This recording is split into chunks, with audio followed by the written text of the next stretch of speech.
Économie, le Bitcoin fête ses 10 ans. Plus de 16 millions d'unités de Bitcoin sont en circulation. En 2009 il ne valait rien, aujourd'hui, il a déjà franchi la barre des $6 500. Copyright Benoît Tessier, Reuters le 19 août 2008, le nom de domaine bitcoin.org est réservé sur Internet. 10 ans plus tard, le Bitcoin est devenu la plus puissante des crypto-monnaies du monde avec 13 millions d'utilisateurs et des flux estimés à 5 milliards de dollars par jour. Cette devise contrôlée par un algorithme échappe à l'autorité des États et des banques centrales, et fait de plus en plus d'adeptes. Les crypto-monnaies, c'est la liberté, plus besoin de passer par sa banque, on dispose de son argent où l'on veut, quand on veut, sourit Cyril Fouret. Le quarantenaire, casque de moto à la main, se rend régulièrement à Coinhouse, sorte de banque des monnaies virtuelles située dans le 2e arrondissement de Paris. Il y a 2 ans, cet employé de la fonction publique fait face à des problèmes d'argent. « J'étais assommé par les frais bancaires, un ami lui parle alors des crypto-monnaies, j'ai rapidement été séduit. L'avantage, c'est que les transactions sont très sécurisées et qu'il n'y a plus aucun intermédiaire. C'est l'avenir. Des adeptes qui veulent se libérer des banques, envoyer de l'argent à l'étranger sans frais, et spéculer sur la montée des cours. Car le Bitcoin, extrêmement volatile, reste avant tout un outil de spéculation pour 75% des utilisateurs.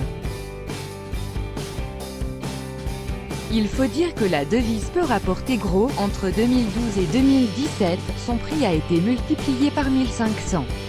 Mais pour Manuel Valente, directeur recherche et développement de Coinhouse, cette monnaie virtuelle a vocation à devenir bien plus qu'un investissement spéculatif. Une monnaie décentralisée, sans banque centrale, qui permet d'échanger sans frais, c'est un formidable tour de force technologique.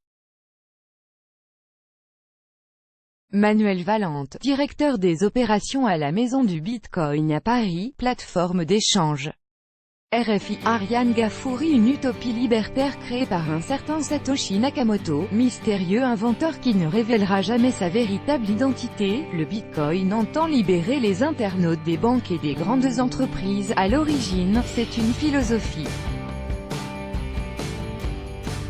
À la fin des années 1990, un petit groupe de passionnés se pose la question de la protection de la vie privée sur Internet, explique Manuel Valente.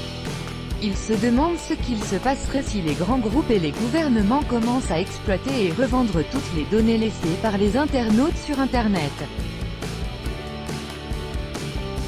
À l'époque, tout le monde les prend pour des fous, des paranoïaques. Naît alors l'idée d'une monnaie alternative, chiffrée, libérée de l'emprise des États. Progressivement, le nombre d'utilisateurs du Bitcoin croît, jusqu'à faire son entrée sur la place boursière de Chicago en 2017.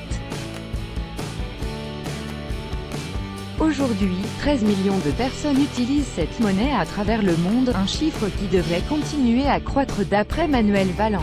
Dans un futur proche, le Bitcoin pourrait représenter une alternative fiable au dollar dans les échanges internationaux. Les pétromonarchies du Golfe ont déjà commencé.